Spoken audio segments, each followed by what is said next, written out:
Hello, everyone. Hello, everyone. Happy Friday. Yeah, happy Friday. Don't know what the weather's like where you are, but looking out our window right now, it is raining. It is. Nicole was going to take the kids to the pool this afternoon after the live stream, and I don't think that's going to be happening. Keeping the fingers crossed that it'll still be possible. But we'll see. Life in the Midwest. So I'm sure many of you know, depending on if you live anywhere other than, I don't know, the desert or Southern California where I grew up. You know, we have a saying here, if you don't like the weather, stick around 5 minutes, it will change. Yeah. And that's what's going on this week. It was in the low 90s and mid 70s this weekend and storming. So I'll take the mid 70s. I don't know about the storms. Well, actually, I can't remember if I said this last time, but May was had the lowest amount of rain I think you for did. recorded history in Yeah. Nebraska. So I am actually thankful for it. Yeah. I think I did say something about that. Yeah, you did. We're starting to see some people trickle in. Yeah. Hopefully everyone had a great week. Ours was pretty long, a pretty busy week. Oh, North Hey, Steve. Carolina. Hey, Steve. You know, I think I've said this too. I've been there once. Yeah, no, And- we have. Yeah, for Charlotte. a conference, but I hear North Carolina is a beautiful place to go on vacation. So I would like to do that. It can be, yeah. Yep.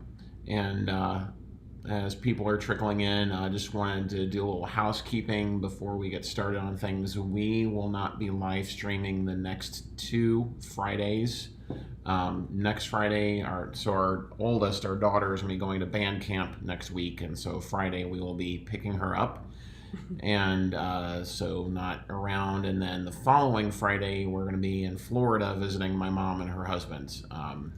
So yeah, we will be back. I believe that will be the last Friday in June is when we'll be back to live streaming. So just wanted to let everyone know, and I'll make sure and put something in the community later next week, so everyone's not wondering where we're at. Hello, everyone. Metro Hey, Dave. Illinois. It's hot in Illinois. Metro Illinois is at Chicago, I'm assuming.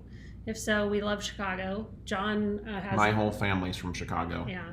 Both sides. It's a second home. We have kind of started a little Thanksgiving tradition where we try to go up there as a family just after Thanksgiving and spend a few days up there getting around the city. And we haven't done that for a little while, so I'm missing Chicago. Yeah, most definitely. Didn't your grandfather work on the steps to the John Hancock building? Doors. The doors. Yeah. So, yeah, Yeah. kind of cool. Yep. So got a few folks in. So Artie, hang on. I see Artie says it's smoky in the Northeast. Yeah. Hope you're doing okay there, Artie. We've been following that news a little bit this week about the wildfires from Canada. So hope you're getting some respite today. Yeah, we've not seen anything yet, but the last time it happened a couple of weeks ago, we saw some, and seeing what's going on in the news with the pictures. It's spooky. We have friends that were traveling through New York earlier this week, and they posted pictures on Facebook, and so yeah, we get it. Hey, Dave. Dave is a local Yep. from Omaha. Thanks for joining the live stream, Dave. Yep. Thanks, William. Yep. And we've not shared this yet, so this is actually the first time that we are truly free of live TV. We did it about a week and a half ago. We cut Sling until football season, and it's funny, we don't miss it at all whatsoever. And we knew that we wouldn't either, because all we really watch is ESPN on live, and the NBA finals are on ABC, so that makes our son happy, and I don't watch, football isn't on now, obviously. So anyway, saving even more. Yeah, and last little note, sorry, I just love connecting with people. So I'm seeing all your comments, and just wanted to note, Paul, so we are coming to your state, and I don't remember if you said, but we're going to go to Crystal River, home of the manatees. So I don't know if that's Yeah. anywhere near you, but gosh, I keep telling our kids that we need to prepare for the heat and the humidity, which we're still just really not used to. People complain about humidity here in Omaha, and I grew up in Richmond, Virginia, where every day in the summer was 105, 100% humidity, and they complain about 40 or 50% humidity here. No, it's not humid. Anyway, so let's get started. First nugget of news that came out this week was, and you may have seen it, is that Amazon, rumors are out now that they are going to be launching an ad-supported version of Prime Video. Raymond, in our opinion, we like Max, especially once they get hopefully some of their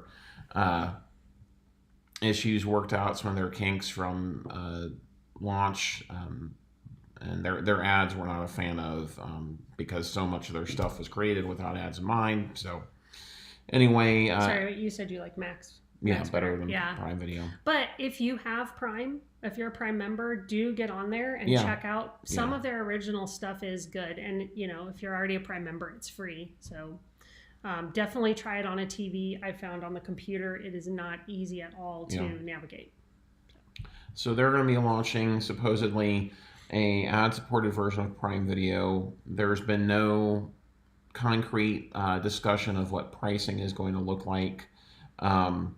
But the interesting thing is it's going to give it a free Amazon's going to have 3 tiers now. They're going to have Freevee, which is entirely free, assuming it comes down the pipeline, ad-supported Prime Video, and then Premium, I guess, best way to call it, that is ad-free.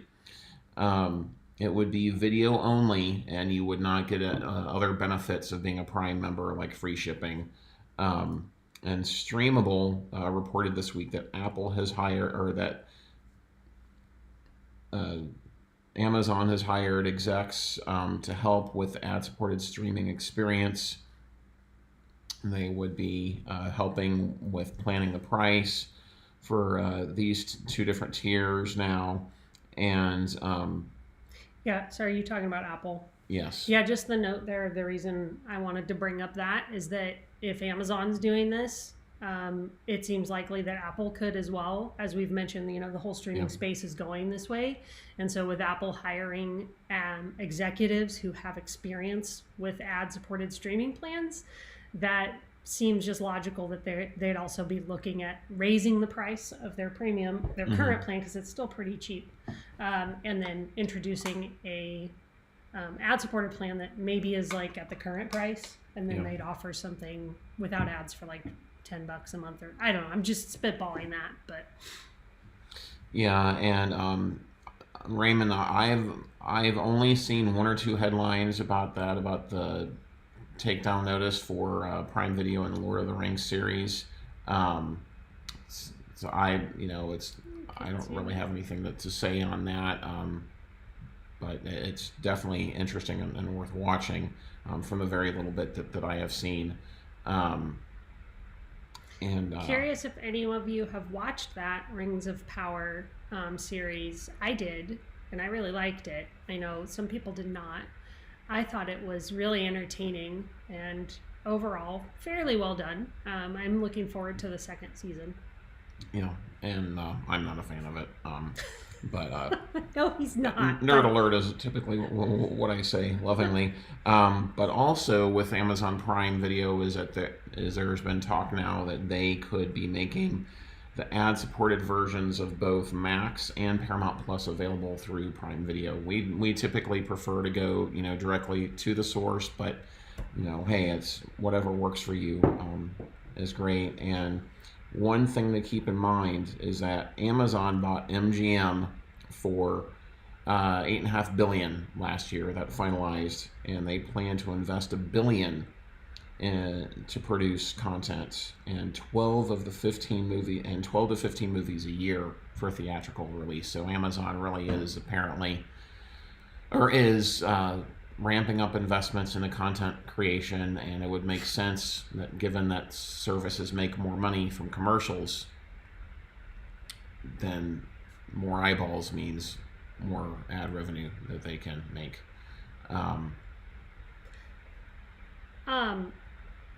Are you done with that? Yeah. So before we jump to our next item, I just wanted to mention Steve's comment here. Steve, you asked if we have a DVR for our antenna, and if so, which brand is our favorite? And we do. We've tried multiple. We've tried Tablo and AirTV, and we prefer the AirTV 2 device. It's what we have now. We've done reviews on it on the channel, so just take a look at that. They're really helpful. We show you how to set it up, go over all the features, but we like AirTV 2 because it integrates with Sling, and I like Sling's user interface. I think it's, if you've used Sling, it's the same exact app.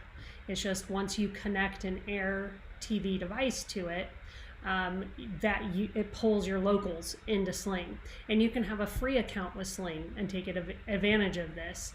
And then that AirTV 2 does require a hard drive to be connected to it, but it was not that expensive and really easy to do. Yeah. So Super we recommend it because one of those connected to your Wi-Fi router, and you can even, like I've tested watching our locals away from the home, out of home, and I can watch that through the Sling app. So that would be our recommendation there right now anyway. Yeah. So yeah. So next item up is the writers strike, now actors strike. Maybe. Yeah, they haven't yet, but just wanted to bring this back up because I'm still experiencing a little bit of a show hole because some of the things I like to watch are not happening and haven't been on for 6 weeks. So it's still kind of on my mind, and I thought it would be useful to bring up. So the writers are still striking, and then the Hollywood Actors Union, SAG-AFTRA, has voted to authorize a strike if contract talks break down. And the reason that is significant is that if those talks break down and the actors strike, we will feel it more because production is still continuing on projects that writing was completed for. And it's not at its full pace. We already know that, okay, this is my world, showing my nerdiness, but the next season of Stranger Things, the last season of Stranger Things, production's delayed there. The new Game of Thrones spinoff production is delayed there. As you know, all of late night TV is on hold. So if the actors strike, we will feel it. There will be a broader shutdown, and what we'll see is more internationally produced content and unscripted content. Reality shows. Yeah. So and just to remind everyone, what's being asked for here. Got this up here about the Directors Guild, but actors want higher pay, and they want safeguards against the unauthorized use of their images through AI. Their current deal ends at the end of June, so that's why they're trying to push for a new deal. And the Directors Guild has reached a deal with studios, so that's a step in the right direction. They got higher pay, and they got a 76% increase in payment for foreign streaming residuals. Now, that sounds really technical, but the reason I wanted to bring it up is because I do think that at the end of all this, it's going to mean higher prices on our streaming services. It'll play a role. Yeah, it's not going to be the sole factor, but as studios need to pay the people who make the content more, then I think how are studios going to maintain profitability or get profitable, which we know investors are putting pressure on them for. They're going to have to cut content, raise prices. So this is just another factor playing into that. So just wanted to bring that up, and you can let us know in the chat as well what you're watching. Like, are there shows that you normally watch that you haven't been able to, and what are you filling that with while you're in the meantime? And William, I know you've mentioned that in the comments before, and that's an unfortunate thing that why antennas aren't a perfect solution for everyone. Obviously, I'm just curious if you've tried some of the services like Paramount Plus or Peacock to get some of your locals. Could be some option. And Raymond, I've seen Luke could say that definitely growth in that. Moving on, you know, Max has been out now for a couple weeks, and we've been continuing to test it. And yeah, late night comedy. Yeah, that's been a disappointment. Yeah, already said that. Oh, Yeah. sorry, I have the comments up there so you can see. Yeah. So. Oh, do you see Paul's question? Are sports fans immune to the director's strike? From what I have read, yes, it is. It's not going to impact news or in studio for you know, anchors, you Sports know, shows. sports shows. Mm-hmm. It's not going to impact them. There was some sort of carve out for them, so that should be safe. But with Max, we're one glitch that we're still continuing to see, and I think we discussed it last week, is in the continued watching. Not everything is showing up in continued watching, and the frustrating thing is if you're going through a series, it doesn't leave it there, and then you have to remember what episode you were in. Talking Max rollout. Sorry. Yeah, and that's a known issue. Apparently, hopefully they get it fixed, because, you know, when you meet yourself both ways, it's difficult to remember where you're at in a particular episode. But some reports came out this week. So Max has been a slightly bit more Discovery Plus content than HBO shows. It's like 55-45 apparently. And also in 2 weeks of the rollout, 20% of viewing is on Discovery Plus content.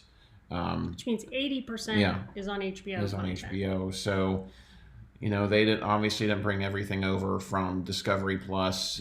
So I guess that there's enough there for most people that want it.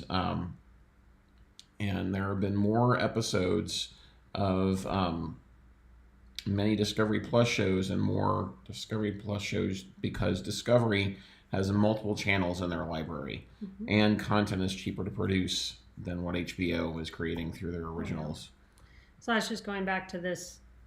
There's more Discovery Plus content on there, not necessarily because Max is favoring it, but because it has more of it.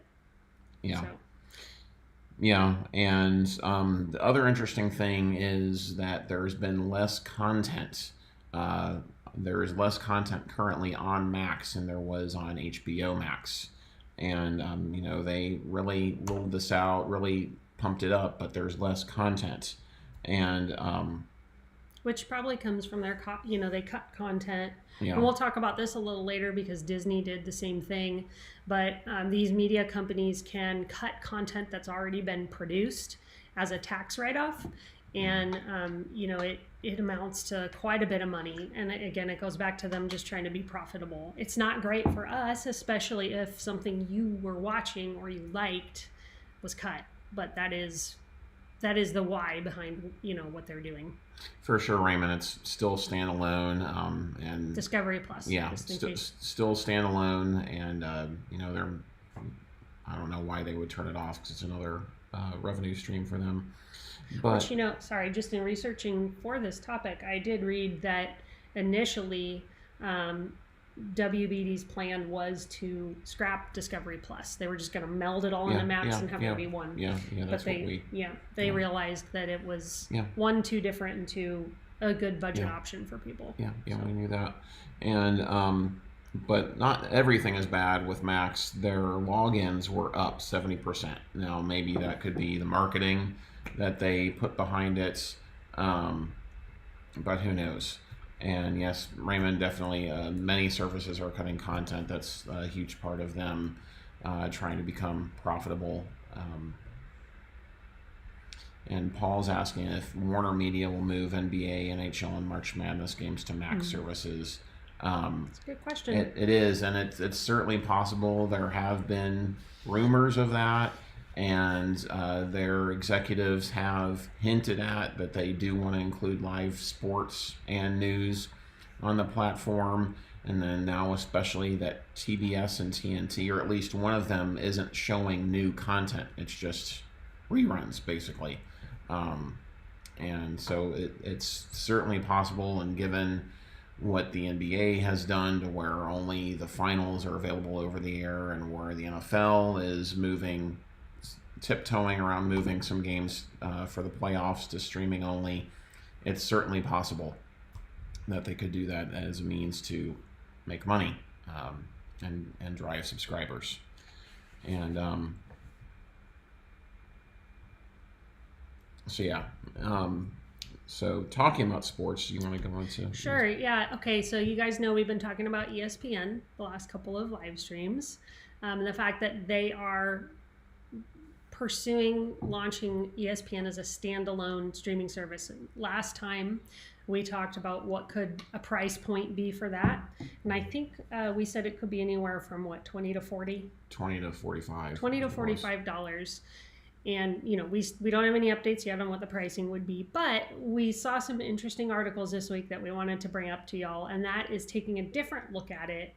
And the question is, could ESPN as a standalone app actually save cable? As we know, people are cutting the cord in record numbers. We just saw right now it's down to 1980 levels. Yep. The number of people subscribed to cable is down to like what it was in 1980.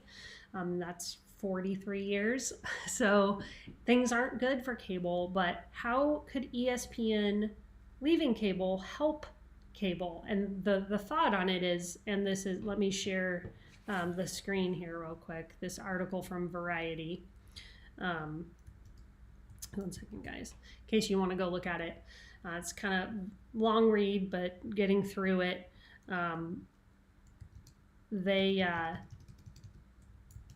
me get this back here. The argument is that, as you know, ESPN costs cable subscribers a lot. It's almost $9 a month per subscriber to carry that.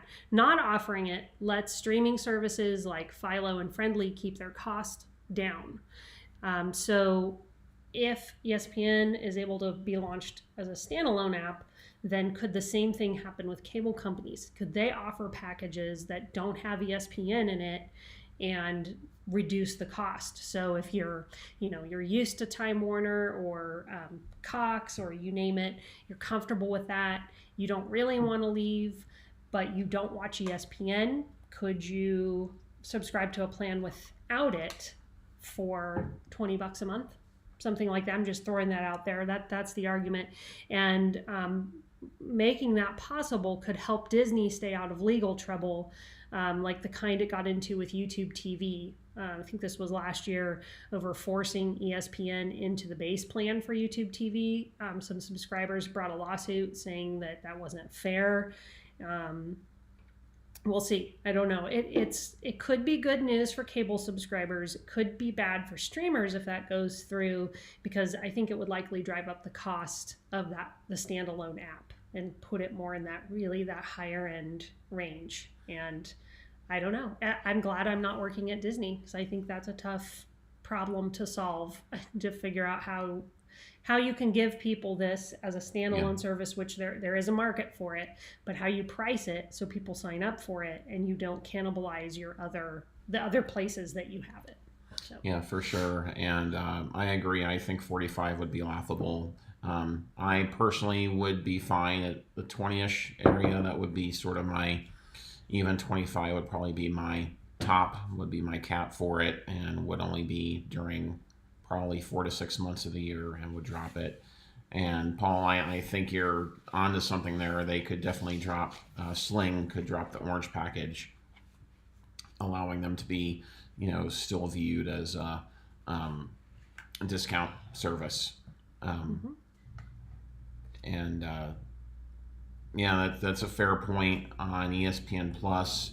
If they keep that cheaper than the live service, it really depends. I think, as Big 12 fans, we see some games go to ESPN Plus, and we see people that are frustrated, that aren't really savvy to streaming, and they can't get the game. And so, it's a tightrope that they're going to have to walk, of keeping ESPN Plus, but not cannibalizing it. So it'll be interesting to see what's going to happen. And just one other thing to note, we've said this, but streaming services are trying to replicate the cable bundle in the streaming space. And I think they're going to continue to do that. as we've discussed, because that's good for advertisers, and that means that's good for them because they make money. And it could be good for us depending on how they do it. So I hope that they bring, if they do bring back the bundle, well, I think they will bring back the bundle. They are. So I'll get rid of the if. I hope they do it in a new-ish way, so that it's not just cable but over the internet instead of, I hope it's not just the underlying technology that changes. I hope we get more content, and it'd be awesome if it was still at a lower price, right? Yeah, that's hopeful thinking though. I can talk about this since it's Disney. We just wanted to bring up quickly that Disney could be fined $2 billion in fees for removing content from Disney Plus and Hulu. And we saw this headline. Let me show it to you guys here. I saw that and I was like, what? They're going to be fined? Well, it's a little misleading, because really what's going on is, like I mentioned before, they're doing some write-downs. So they filed a report with the SEC saying that they expect to incur a $1.5 billion impairment charge. And that's just a one-time expense companies take when they want to write down items and remove them from their budget. It's really a tax move. They just want to lower their tax burden and pay less in taxes. And Disney's getting ready to, I think, enter its third quarter for its fiscal year. So, it's got to be looking at the end of the year and wanting to get its books in shape for its investors. It did say that Disney expects to have more produced content cuts. So in the third quarter, so in the coming month or so, what that means is more content that's done and could be launched or has been launched, and it's going to be either be not launched or pulled, again, because they want those write-down costs. So just important to remember as they're doing this that Disney Plus is one of the largest services globally. Nearly 160 million subscribers. So what they do is going to impact a lot of people. And we can just hope that they're making smart decisions about what they're pulling. They say they are pulling underperforming content, just like Max. But if it's your favorite, it's Disney though. If it's your favorite content, you're not going to be happy about that. And really, I have to say too, as a paying subscriber, it's a little bit hard to stomach that idea of, okay, you're taking away content but charging me the same, if not more, so you can pay less in taxes. But whatever. It's a business. Name of the game. And Raymond, you're absolutely right. Max has been very upfront about that they want to become cable-like, and it would not surprise me, and it's already going on of other services trying to do the same thing to make themselves stickier. Just wanted to call out Ginger there. Thank you. I know you said so much is happening in streaming right now. It really is. So, we're fortunate because it gives us a lot to talk about every week. But there is so much going on, I think you could easily miss it. Yep, definitely. I'm going to let you talk about YouTube TV because you're okay. Research that. Sorry, you guys get a lot of me right now, not quite as much of John. But let's talk about this for a second. Let me get to that screen.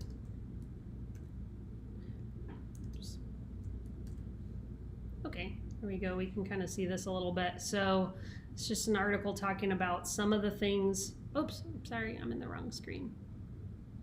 There we go. There we go. Okay, so we'd like to know if you guys are experiencing any of these issues, but there have been reports that family share on YouTube TV, and YouTube has confirmed that there's a glitch there. Some people who live in the same home are having trouble accessing their shared YouTube TV account. And Google has said it's an engineering issue, and that if it's happening to you, their recommendation is to remove the family member and then re-add them. So that's not ideal. I'm guessing that when you do that, that person loses their watch history and recordings. I could be wrong, but that would be my concern. But if you are experiencing that may be what you have to do to fix it.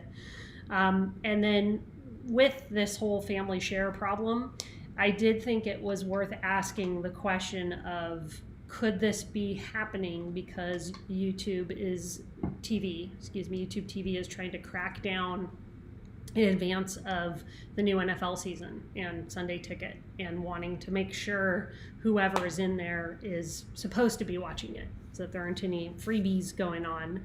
Another bug that YouTube has reported, is that there's an audio visual sync on live TV, and we saw that during the NBA playoffs. Remember, people got stuck in a loop of the Little Mermaid trailer, which, during like a critical moment of the game for wasn't it multiple minutes? I want to say 8 minutes or something like that. So it's that kind of thing. YouTube TV. Game minutes, that is. Game minutes, yeah. YouTube TV is aware of it, and they are working on fixing it. They also put through a fix for Apple TV users. So if you use YouTube TV through Apple TV, then your experience should be improved. And they put in a fix to the library tab, specifically with the catch up on your favorites feature, to make that more relevant. And then recently recorded entries are now in more accurate order. They weren't necessarily in the order that you had put them in there. So those are all good things that YouTube TV is doing to improve the user experience a little bit. Yeah, and Raymond asked if we think people will switch to free streaming services like Tubi or Freevee or FreeStream as other paid services continue to go up in price, and I absolutely think that they will. I don't foresee a time where paid services would completely go away. But when you look at someone like, for example, Freevee, they've got Prime Video, and if ABC were to start a fast service and talk about WBD starting a fast service, it makes them stickier, allowing them to sell more eyeballs to the advertisers. And at some point, people are going to say uncle and not want to pay as much as they are. And some of the services are pretty good, admittedly. And what service was it, Nicole, that just announced that they're going to start carrying ABC channels? Who was it? Was it Fubo? No, not Fubo. That was a free service. Was it Roku Channel? Oh, yeah. Yeah, Roku Channel. Sorry. Yep. Just because announced. We were watching ABC News last night, and I noticed at the end of their broadcast, the host said, or anchor said, you can find us on Roku Channel. Yeah. And so Roku announced this week, actually, that they're going to start carrying the live ABC station in 15 different metro areas. Now, they're all larger cities. But if free streaming services can, and this is the second one because NBC's channels are going to be similar through, I think it's Prime Video. Is going to be, I can't remember who that was a couple weeks ago. But if more services start doing this, local channels are such a huge hurdle for some people. They fear losing their locals, or they don't want to pay $80 a month to get their local channels. If more services start doing that and gets beyond that sort of 10 to 20 city range, it could definitely, in my opinion, move more to try a free service. That's a long-term development that's worth watching. Yeah. Because it just makes you wonder what will happen with the smaller metro areas, and that, local news that's not in a city like Boston or Chicago or New York or LA.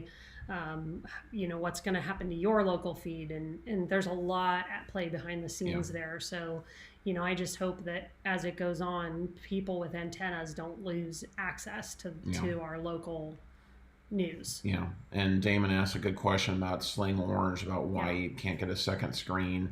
And I believe that's solely because of ESPN, the cost, and Disney probably, in my assumption, would be asking for more money for that, since they're the most expensive channel to offer. And then lastly, absolutely not wanting to be political, because unfortunately cable news is politicized, but it came out this week. This has gone on somewhat in the past, but rumors coming out more that CNN could be purchased. So it was pretty well publicized that their head stepped down this week, or either he stepped down or he was shown the door, is no longer at the channel. And that spurred a couple of things. One, WBD stock surged 7% after he left. And secondly, it's prompted renewed merger and acquisition talk surrounding CNN being sold. And CNN, it's been widely reported, their ratings are down significantly, but it's still a moneymaker for WBD. And so it's not necessarily something that they would just want to pawn off on someone, because it's a moneymaker for them, and it's a marquee channel, viewed by many as a marquee channel. And Walt, I never heard of him, but he's apparently a grocery store magnate. There he is. Look at him up there. On the East Coast, that's worth apparently $4 billion. New York City. In New York City. Yeah. Okay. A grocery magnate in New York City, which, granted, I've never lived in New York City, so if anyone on the live stream has, correct me, but if I'm wrong, but I don't think of big grocery store chains in New York City. So, but this man has found a way to make $4 billion as a magnet there. So he obviously has resources. Yes. And he was quoted in the New York Post as saying that he would buy it and go, quote, run the place tomorrow morning, and all I'd want is $1 a year. Obviously CNN Plus lasted like 18 minutes, and obviously there's speculation of what it would mean for WBD. Would they look to offload it? How would that play into their desire to put news on the Max platform? I would assume it would make it much more difficult for them to offer news if they were to get rid of it. Is there another buyer out there? Is also beyond this grocery store magnate.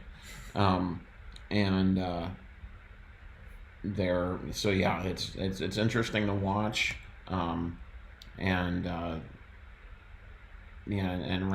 Raymond's is pointing out, those free news services that are both really good options. News On and View, and also I think Haystack News. We did a review of that recently.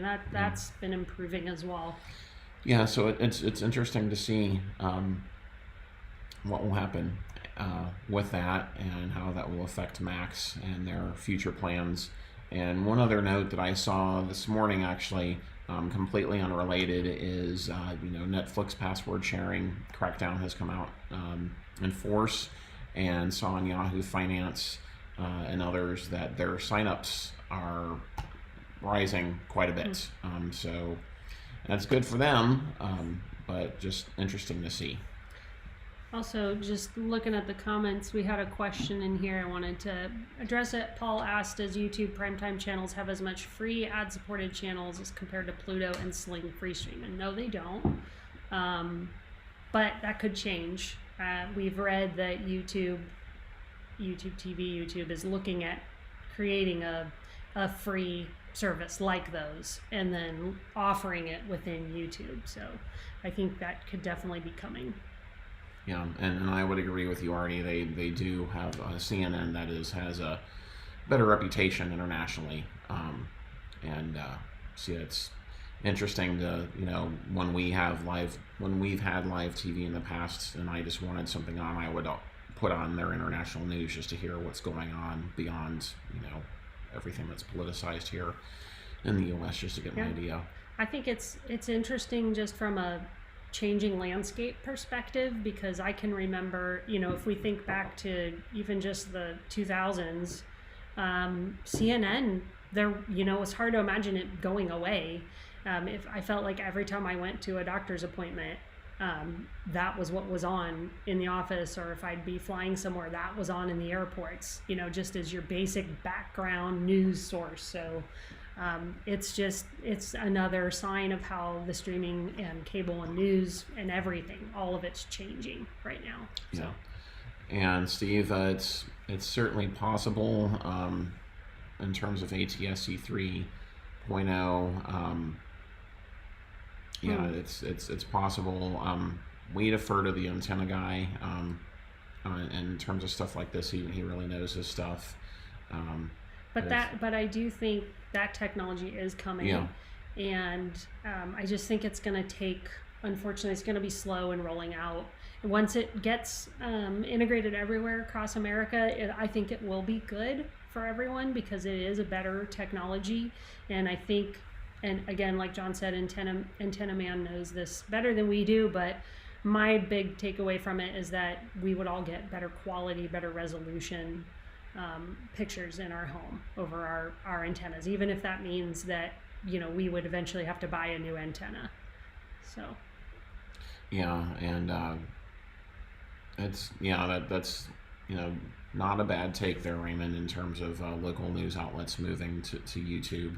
And yeah, so many people go to it, and you know, we go to it, you know, obviously ourselves, so it would be interesting to see. My only concern with that really is that I still think people need a way to access their local news for free. Yeah. And as we see more papers going down and getting content locked behind paywalls, I know here in Omaha, you know, we've taken to following the local news stations, the TV stations for news updates because our paper has locked itself behind a paywall.